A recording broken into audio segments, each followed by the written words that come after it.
That's right. Yeah. Okay. So here's where we're holding Chevra. Let me just see if Joby got on. Just texting on the Zoom. Oh, Ron couldn't weather the storm either, huh? Okay. So it looks like everybody's lounging at home while the rest of us are Hardest part was getting to the fire on it. I know. Oh, see, yeah. Just hold your finger on that. And get copy. Okay. Now, so while Moish is trying to get Joby on, we're going to continue with our Shaila because we're already late, quite late. The question that Rav Shraga asked in relation to the putting down of a dog, where there's a halacha, there's a mitzvah to destroy a dog who's causing injury. And the question is it the zechus of the owner of the dog, or can anyone else go ahead and do it? And this got him onto a discussion of, am I allowed to steal someone else's mitzvah, which we saw before in the shaila of a guy who chops someone else's aliyah, right? This is a totally different scenario, but they have that thing in common. So the question that he asked was, why should a person, the Gemara says that one of the Amoraim fined a person 10 gold pieces when he stole someone else's mitzvah of Kisoy Hadam, if you remember that case. And so the question is, number one, a mitzvah is of infinite value. And number two, the person who intended to do the mitzvah is rewarded, even if he ended up not doing it, because machshava kamaisa. Because we say that your intent to do a mitzvah, you're credited with that intent, even if you end up not being able to do the mitzvah. So the Chassam Sofer this is where we were yesterday. The Chassam Sofer had explained that there is still a big difference between whether you actually end up doing the mitzvah or not. Because on the one hand, you get that infinite reward for having intended to do a mitzvah. That's yours. No one can take that away from you, even if you ended up not doing the mitzvah. However, you also get rewarded when you actually do the mitzvah in that you get this tremendous joy. And that Hashem rewards you for that joy. And the joy itself is a reward when you actually are able to do a mitzvah. But if a person ends up not being able to do a mitzvah and he ends up disappointed, so he's losing out on that emotional rush and he doesn't get rewarded for the simcha that he would have had. And that's what the fine for the 10 gold pieces is. V'lachein mekabel asar zehu v'mamash mitzta'er shelo kiyem es mitzvah. He's compensated 10 gold pieces for the feelings of disappointment that he has, that he couldn't do the mitzvah. So that explains the payment. Next question is, Umadua kavu dafka asara zehuvim. Why did the rabbis institute a fine specifically of 10 gold pieces? Bi'er hachasam soifer, ki hakanas hagavoa biyoter batorah ulami shegonev shor utevacho o mecharo shemeshalim pi chamisha mehashor. So the Chassam Sofer gives a very interesting explanation. He says the highest penalty that the Torah imposes on a person who causes damage is 5 times the value. What's that case? When I steal Tevacha o Mechara. Yeah, very good. When I steal someone else's bull, if I butcher it or I sell it, and I get caught, I have to pay 5 times the value of the animal. The Eitzel Eliezer Nemar, Shanasam L'Rivka Shnei Tzimidim Al Yadea, Asara Zahav Mishkalam. Okay, second point he says is, when Eliezer met Rivka at the well, he places 2 bracelets on her hands that weighed 10 gold pieces. Upiresh Rashi, Sham, Sha'asara Zahav Keneged Aseres Adibros. And Rashi explains that the 10 gold pieces worth of the value of those 2 bracelets corresponded to the 10 commandments. And so like the 2 bracelets were like the 2 tablets, and the weight of 10 gold pieces is corresponds to the 10 commandments. Nimsa kol dibor shaveh dinar. So it turns out that each of the 10 commandments is worth 1 dinar. Az im ben adam lechavero mishalim pi chamisha, kal v'chomer l'shchina sheyeh kafel. So the argument is like this. If you have to pay 5 times the value when you harm another Jew, then you should surely pay 10 when you are offending the divine presence. Kideisa bavakama dahainu sheyishalem pi eser. In other words, we would always double the offense when between a human offense versus a divine offense. So when you offend a human being, if the Torah says you have to pay 5 times, so then surely when you offend the Shekhinah, you should have to pay 10 times. And since each of the 10 commandments is worth 1 gold piece, umikan yatsa detzarech l'shalim asar zuv, and that's where they got the number of 10 gold pieces. It's a knas because you deprived Hashem of the mitzvah of that guy by taking it yourself. Vilachein. So this is all quite interesting, but it's sort of like just as a sidebar to explain why the rabbis came up with this assessment of 10 gold pieces. ולכן גם זה שהקדים והרג את הכלב הרע הזה, שהיה מזיק לבריאוס, הוא חטף את המצווה מבעל הכלב, וצריך לשלם לו 10 הזהובים מעיקר הדין. So therefore, this guy who preempted the owner's mitzvah of killing the dog, this dog who needed to be destroyed, and really it was the owner's prerogative to do it himself. And this guy came along and killed the animal before he had an opportunity. He chapped the mitzvah from the dog owner. And technically, he would be obligated to pay him 10 gold pieces. But since nowadays we do not adjudicate and compel people to pay knas. So for example, if today a person is found guilty of theft, he only has to make restitution. He does not have to pay the double fine and all other fines that are found in the Torah and in Chazal. The Beis Din does not have the authority to make him pay that amount of money.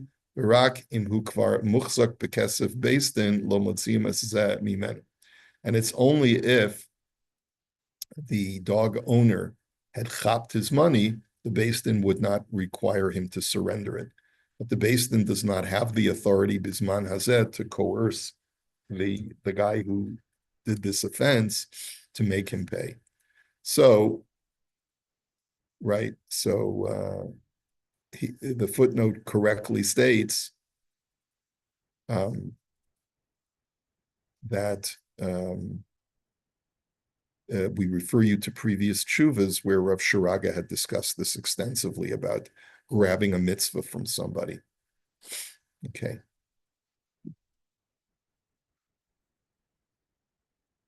So, bottom line is, what Rav Sharaga paskins is that on the one hand, if the owner refuses to kill the dog, then it's every person's prerogative to kill the dog.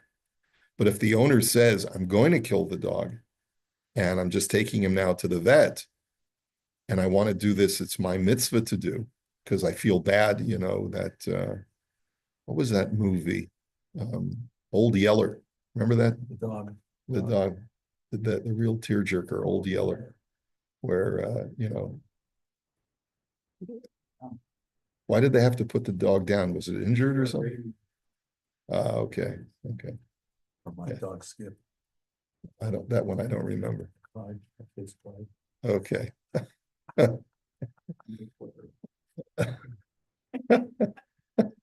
Okay. That's the age, guys. All right, Lassie. Okay. All right. Okay. Siman Kofain Hey. Mechiras Manuyot. Did Joby get in? No. Okay. Yeah, Joby's in. Is it now? Yeah, he's in. All right, Joby. We heard you couldn't start your car this morning, You couldn't get out of this driveway. or you couldn't get out of your driveway. Sorry about that. Okay, that's why you need to get your grandkids to start working for you. And let them come over at 6 in the morning and shovel you out. Okay. Mechirat manuyot shel chametz kishein hamachira chala lefi hachok. Okay. Mechiras chametz is something that we'll be doing very shortly before Pesach. And the question that is being asked is what if the secular law does not recognize such a sale as being valid? Is the mechiras chametz still a valid mechiras chametz? Yeah. What do you mean? Why would we care? It's a Jewish thing. What do you mean it's a Jewish thing? It's got to be a legal sale, right? And So what it's a legal sale between a Jew and a non-Jew. And a non-Jew. Non-Jew accepts it. What does that have to do with the B'nai Malchus? You think about B'nai Malchus? What are you talking he's saying that in order for mechiras, well, let's see. Eich moel limkor manuyot sheyesh behem chametz b'mechiras chametz. Afal pi shelo osim ha'avarat ba'alut kechok. How is it correct to sell portions of chametz, portions of food that contain chametz, when the sale is not done in a way that is legally binding according to secular law? Me'achar ulefi chukei hamedina mechiras maneha matzricha rishum bereshumot mi hakona mi hamocher v'chein ha'avarat ba'alut. Because according to the laws of the state, the sale of a sale of any kind of merchandise requires a detailed listing of who is the buyer and who is the seller, and a transfer of ownership. And in other words, I guess what he's asking is, isn't this a legal fiction? And it doesn't really, like, when you sell your chametz, let's say you don't belong to, you don't know the Rav, which is quite often the case in Eretz Yisrael. They put down a piece of paper on in the lobby of your apartment building, and they say, if you'd like to sell your chametz, just fill in your name here, and your apartment address, and where in the apartment the items can be found, and just sign your name, and that's your mechiras chametz. Okay, which is what a lot of places do. It's very common, especially in Chabad. They do this. I've dealt with some Chabad rabbis who want to do the sale through me, and then also some non-Chabad rabbis. And what they do is they just come up with one piece of paper they give to me, and it's just a spreadsheet that has people filled in their names. Like, I don't have a shtar for each and every individual. But even if you have a shtar for each and every individual, every person authorizes you to be their agent to sell the chametz. But is it really legally binding? Could it be enforced in court? And if not, the question becomes, is this a legal fiction? If so, then how does it work to make you ownerless of chametz on Pesach? So the guy from No Frills who you sell to, Anthony.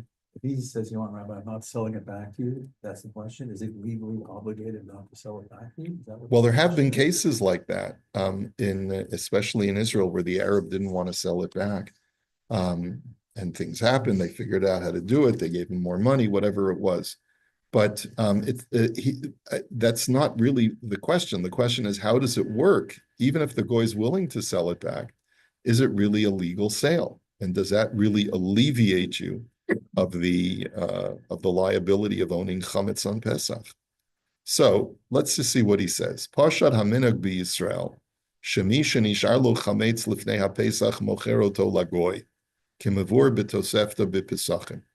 The minhag in Klal Yisrael has become that anyone who has leftover chametz before Pesach, he sells it to a goy, as is explained in the Tosefta. Yisrael v'nachri shayu basfina v'chametz b'yada Yisrael. The Tosefta says explicitly, if a Jew and a non-Jew are on a boat and the Jew owns chametz and they're not going to make it back in time for, I guess, Varez, and you want to get rid of your chametz before Pesach, Harezem mochel l'nachri v'notno b'matana, V'chozer v'lokeach mimenu achar haPesach. You can either sell it or give it as a gift to the Gentile, and then you can purchase it back from him after Pesach. Uvilvad sheyitnu lo b'matana gemura, provided that you give it to him as a complete gift. You can do a star, if you could just, this is this example. That's what it sounds like. It That's sounds what it sounds like. And the Makor Baruch quotes the Rambam as saying the very same thing. He says, Va'al pizeh pasak marin b'Shulchan Aruch, and the Shulchan Aruch says this also as well. And this is the language of the Shulchan Aruch. Rashai Yisrael lomar la'ino Yehudi b'shach hamishit o kodem, that a Jew can say to a non-Jew in the 5th hour of Erev Pesach or earlier, Ad sha'ata lokeach chametz b'mana kach b'matayim Shema itzarech ve'ekachenu mimcha achar haPesach. So, purchase. I'm not sure I understand the language. Instead of purchasing this for 100, purchase it for 200. So, in case I need it, I'll buy it back from you after Pesach. Avalo yimkar lo v'lo yitein lo al tanai, but don't sell it to him al tanai on a condition, meaning it has to be a full gift or sale. It has to be that I'm selling this to you for a specific amount and it's yours. And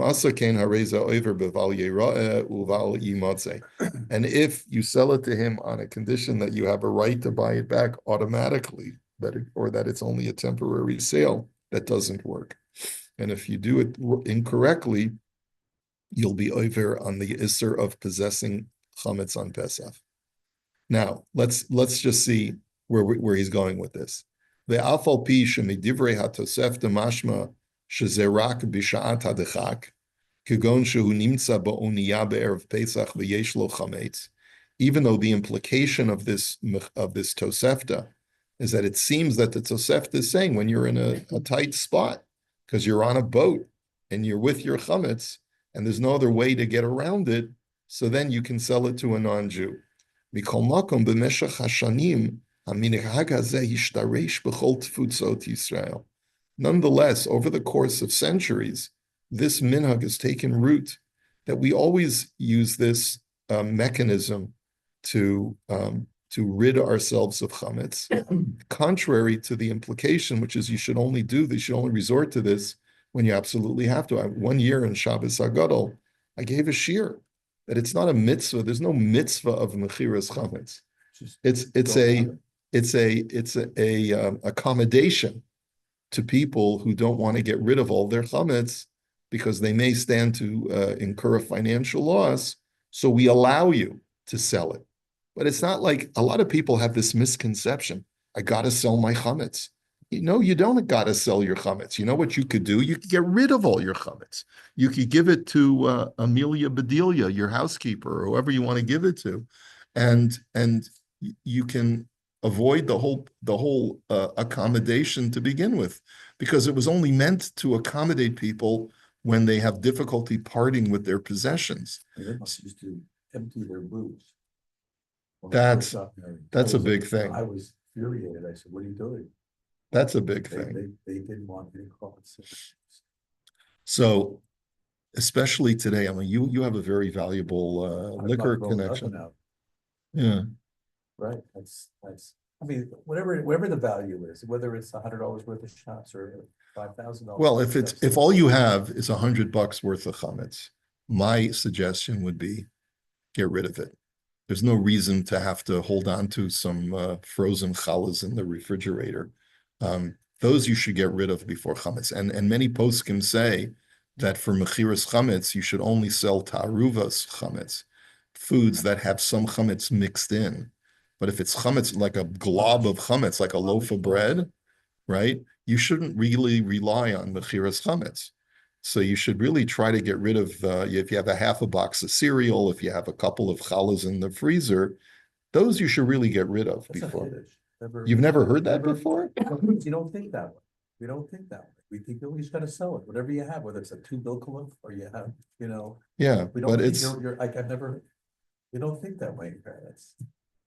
but it makes sense, Of right? course, I guess this is a Kiddush meeting. The Torah says you're not allowed to own chametz. We give you a loophole. You can sell it to a goy, but it's not such a solid loophole that you say, okay, it's not a mitzvah. It's not part of the practice of Pesach. Okay. So va'afal pisha midivrei haTosefta. Okay. Ach so tsuras hamachira shoina bizman hazem miyemei kedem. He says, but here's the interesting thing. The way that we do the sale today is different from the way that we did it in days of yore. Ki bizmanim hahem adam shahaya mocher chemtza legoy haya motzi es hachametz mirushuso umavir oso lerushuso shalagoy. He says, in the old days, you would actually take your chametz, physically remove it from your store, your house, or your warehouse, and you would put it in the possession of the Gentile. You would basically bring over, if you, let's say I own a business which has fermented grain, or let's say I own a bakery and I've got a whole bunch of stuff. I give the keys to the goy and I say, here, this store now belongs to you. Okay, or I bring all the chametz over to his. That was the way they used to do it.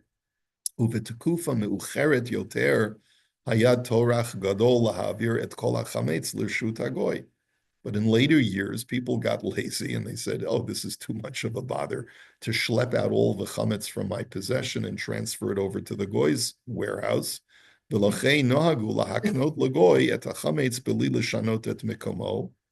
therefore, the minhag became that what we do is we transfer ownership to the goy while allowing it to still remain in my house. Al yedei asiyat kinyanim, through various methods of kinyan. V'chol echad ve'echad haya mevatzea et hakinyanim ba'atzmo u'mocher et kol chemtzo lagoy. In the old days, we allowed each Jew to take care of this on his own. He would go through all of the different methods of kinyan, of transfer, of ownership transfer, of transaction, and each person would take care of it on his own. Amnam achar kach, me'achar v'lo kulo hayu b'kiyim b'chol dinei hakinyanim, k'mo shekosev ha'chasam sofer. He says, but later, in later years, as the Chassam Sofer explains, not everyone is a baki, not everyone is an expert in knowing which methods of transaction to enact in order to transfer ownership. Sheyesh b'mechiras chametz harbe ikulei upishu, right? Because the Chassam Sofer says it's a complicated thing. There's a lot of different things that I have to work out in order to guarantee that I'm properly transferring ownership. L'chein hitkinu chachmei Yisrael la'aroch mechira klalit. And therefore, the rabbis of Israel organized, or they set up a mechira klalit, a general mechira, a communal mechira. That's what I meant to say. Shemosim l'rav kitav harshama. Someone needs to mute. That the Chachamim basically said that the Rav of the community, It's almost finished anyway, so I got Josh to say hi to Rav Rav if you want to share. that they give to the Rav of the Kehillah a authorization form, and they allow the rabbi to act as their agent to sell the chametz for them. Shehu yivatzeya b'poyal es hamachira l'goy b'shlichut habe'alim. And that they are acting as the agent of the owner of the chametz, and that I act as your agent to sell your chametz. Now, this is how the practice evolved. This was not the way it was originally done. So you have a lot of weaknesses here. Number one, it was originally instituted when a person is stuck, not every year on an annual basis. Number two, when people would do it, they would do it on their own. Would take care of it. And now it's become that the rabbi acts as your agent, okay? And also number three, it used to be that you had to transfer the actual physical chametz into the possession of the goy. And today, we just keep it in our homes locked up, and we do methods of transfer that will make the goy the owner while it's still in my house. So that in itself is very flimsy. I know of some rabbis who every year they will ask the Gentile to accompany them to some random member's house, knock on the door over Pesach and say, Anthony would like to taste some of his chametz. And it's done, What? yeah, it's done in order to demonstrate the validity of the shtar? Of the sale. So in the middle of your house on Pesach, he's gonna go to the freezer and take out what you sold. Yeah, the and make bilkala. some toast. Yeah, well, he's not going to make, But he's he won't make toast, but he'll take some of it. take all your booze. Yeah, he'll take a bottle of your booze. Wow. I would just make another comment that, there's also when you say about getting rid of the chametz, like throwing it out, people are poor. People don't have, that's really, they're gonna suffer for it. Yeah, no, for And that's sure, part of the accommodation. I for guess. sure, we But understand. That's the reason why the but that's accommodation not was made. what is. So if somebody But- can't, they really should remove it from their home. Right, if Moish Posner has two bilkalach before he goes off to Eretz Yisrael for Pesach, he should get rid of the two bilkalach before he leaves. Yeah. But the problem is, who has two bilkos? Your freezer's always full. Like, we don't. You should be thinking in this way. That's what this is. We don't think we've been accustomed. Look, I'll tell you something. My freezer, oh, we gotta go. My freezer's always full, but it's not always filled with chametz. Thank God we have full freezers. All right, we'll have to continue this discussion tomorrow.